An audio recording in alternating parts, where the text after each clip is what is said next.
Austin as a person, I'm very proud of him being my son, and he's come very far. We just had our big brother ritual, so here he is right here. Hello, that's me. He's very confident in who he is and has come a long way at Rider.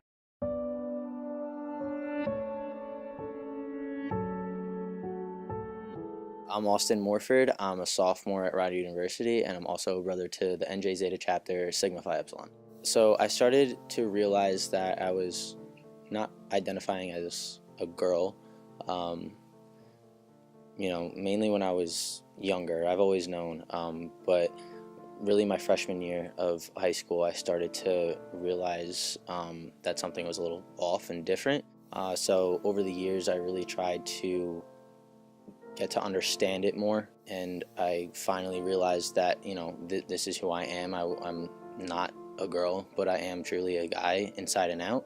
I was in shock. It took me by surprise. The word transgender was not in my vocabulary at that moment, so it kind of took a while to absorb it. As I look back now, I could see why and was able to understand where he was coming from. At first you feel like this isn't the kind of life that I wanted for my daughter. So you have that pictured in your head, and then all of a sudden, boom, this it's everything gets wiped clean, and you have to think outside the box and think of what life is going to be now. To be honest, in the beginning I thought it was more like a fad of something that he was exploring and wasn't sure that was the route. It's hard, but I have to tell myself it's the same person, that he really hasn't changed. Same personality, same stubbornness, same person that's in there, same smile, same everything is same except for the name. I was indifferent. I was like, do whatever you want to do. Our generation is definitely a lot more accepting, and I've always been accepting of that lifestyle, I guess you could say. It was hard at first with the pronouns, I'll admit. It's just hard to get used to. But, I've gotten used to it over the time. With my dad, it was difficult and it was different because I came out to my mom first. It's harder for him. He's stuck on the "I'll never walk my little girl down the aisle" type of thing. He always loved his little girl, and to this day I still feel very guilty of it, but I had to do what I had to do. Taking testosterone for the first time, it was very overwhelming. I started the process by myself. I ended up going to the doctor by myself. The night I went home after my first shot, I told myself I could feel it running through my system already, which, whether it was true or not, I could just feel myself actually becoming me, and it was really crazy. It felt like my kryptonite almost. Oh, fuck.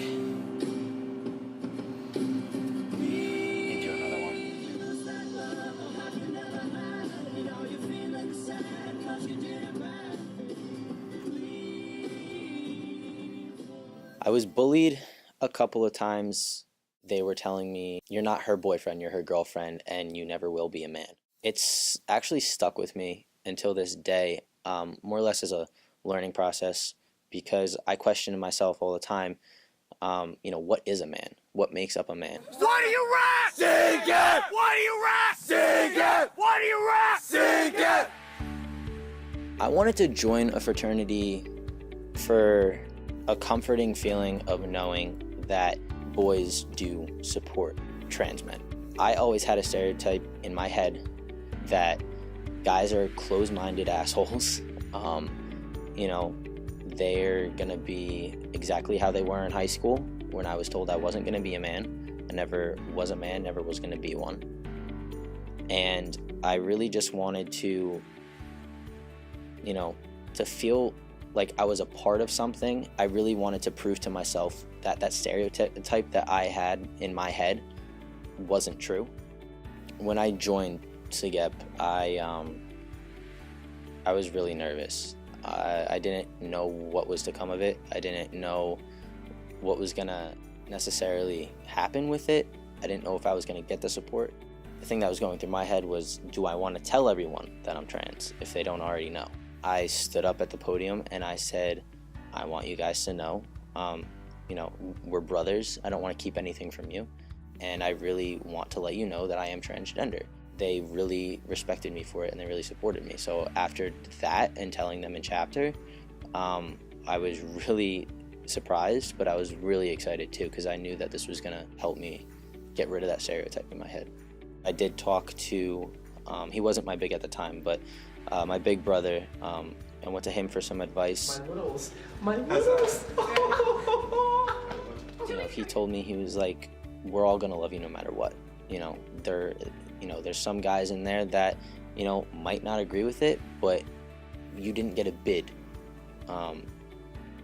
because we wanted you here to make fun of you. We gave you a bid because of the person you are and what you can bring to this chapter. And after he told me that, you know, it really set the pace for me to go in there, and just I was really positive with it after he told me that. I've learned a lot about you know, the 4 cardinal principles that we stand by are virtue, diligence, and brotherly love. It doesn't have to be a male in that sense.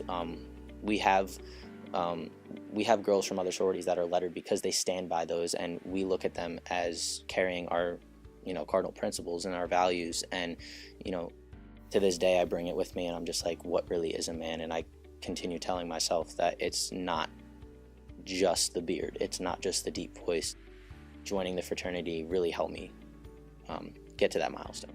It seems like they're a close-knit family.